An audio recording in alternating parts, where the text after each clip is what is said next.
Assalamu alaikum dear students, my name is Hafsa Bhatt. I welcome you all on the platform of digital academics provided by Moonlight International Publishers. Today we are going to start unit number 7 of grade 4 science, earth and its resources. Number 7 के जो है वो SLOs mention है कि इस chapter को पढ़ने के बाद ऐसे कौन से टॉपिक्स हैं जिनको अपनी वर्डिंग में डिस्क्राइब कर सकते हैं। तो स्टूडेंट्स आप अर्थ की फिजिकल कैरेक्टरिस्टिक्स के बारे में डिस्क्राइब कर सकते हैं, नेचुरल रिसोर्सेज क्या होते हैं just like water, air, gas and जितने भी नॉन रिन्यूएबल और रिन्यूएबल रिसोर्सेज होते हैं वो कौन से होते हैं।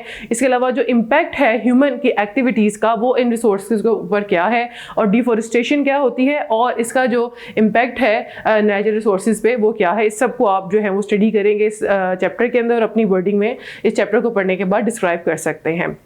तो स्टूडेंट अर्थ एक ऐसा प्लैनेट है जहाँ पे लाइफ मौजूद है। इसमें क्योंकि वाटर मौजूद होता है हमारे सांस लेने के लिए, ऑक्सीजन जो है वो हमारी फ़िज़ा में मौजूद है। स्टूडेंट हमारी जो एटमॉस्फेयर है वहाँ पे ब्लैंकेट ऑफ गैसेस जो है वो मौजूद हैं जो कि हमें सांस लेने के साथ साथ जो बहुत सी ख़तरनाक रेडिएशंस और जो हीट सन की तरफ से आती है उससे भी हमें प्रोटेक्ट करती है। Student huge mass of water जो है हमारी अर्थ पे प्रेजेंट है in the form of river, oceans, lakes. और स्टूडेंट्स क्या आप लोग ये जानते हैं कि अर्थ पे 71% जो है वो वाटर मौजूद है और रिमेनिंग जो भी पोर्शन है वो सिर्फ लैंड पर है। और वो लैंड किस फॉर्म में है, माउंटेन्स की फॉर्म में, valleys, deserts and plain areas की फॉर्म में मौजूद है।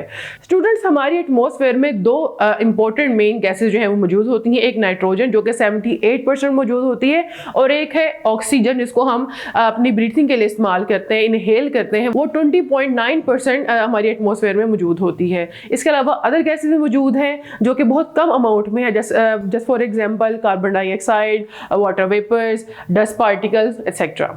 आज का हमारा नेक्स्ट टॉपिक मेंशन है वो है फिजिकल कैरेक्टरिस्टिक्स ऑफ अर्थ। तो स्टूडेंट जो फिजिकल कैरेक्टरिस्टिक्स हैं अर्थ के उसमें वाटर है, ऑयल है, नेचुरल रिसोर्सेज आ जाते हैं, सॉइल है तो और एयर, हमारा जो एटमॉस्फेयर है, ये सारे जो हैं वो नेचुरल रिसोर्सेज में आते हैं।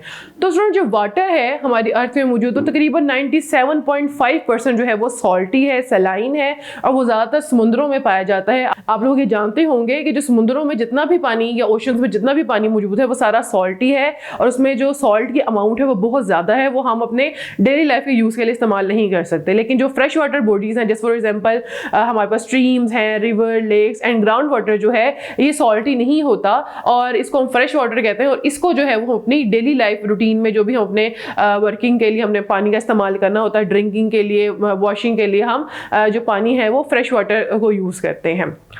स्टूडेंट्स के अलावा आप लोगों को ये जानना चाहिए कि वाटर साइकिल जो होती है वो क्या होती है। वाटर साइकिल जो एक प्रोसेस होता है एटमॉस्फेयर और अर्थ के दरमियान में। स्टूडेंट्स में होता यह है कि जो लिक्विड वाटर जो है वो एवेपोरेट होता है ओशन से, रिवर से हमारे एटमॉस्फेयर के अंदर in the form of water vapours. और जो वाटर वेपर्स होते हैं वो एटमॉस्फेयर में जाकर कंडेंस फॉर्म में जो है वो आ जाते हैं, वहाँ पे कंडेंसेशन होती है उनकी और कंडेंस होके वो क्लाउड्स जो है वो बना लेते हैं। जब वो क्लाउड्स बन जाते हैं उसके बाद उसमें जब हैवी ड्रॉपलेट्स जो है वो अमाउंट बहुत ज़्यादा हो जाती है तो वो प्रेसिपिटेशन की फॉर्म में, मतलब कि रेन या स्नो की फॉर्म में दोबारा से अर्थ पर जो है वो आ जाते हैं। इस सारे प्रोसेस को हम वाटर साइकिल कहते हैं। स्टूडेंट इसके अलावा आप लोग ये जानते हैं कि एयर जो है वो हमारी अर्थ पे, हमारे एटमॉस्फेयर में हर जगह मौजूद है, लेकिन एयर जो है वो पानी के अंदर भी मौजूद होती है और इसके अलावा सॉइल के अंदर भी मौजूद होती है ताकि वहाँ पे जो मौजूद जितने भी ऑर्गेनिजम्स हैं वो ब्रीथ कर सकें, सांस ले सकें। जी तो स्टूडेंट्स उम्मीद करती हूँ कि आज के लेक्चर में आपने बहुत कुछ सीखा होगा। इंशाल्लाह ताला नेक्स्ट टॉपिक हम नेक्स्ट वीडियो में कवर करेंगे। तब तक के लिए अल्लाह हाफिज़।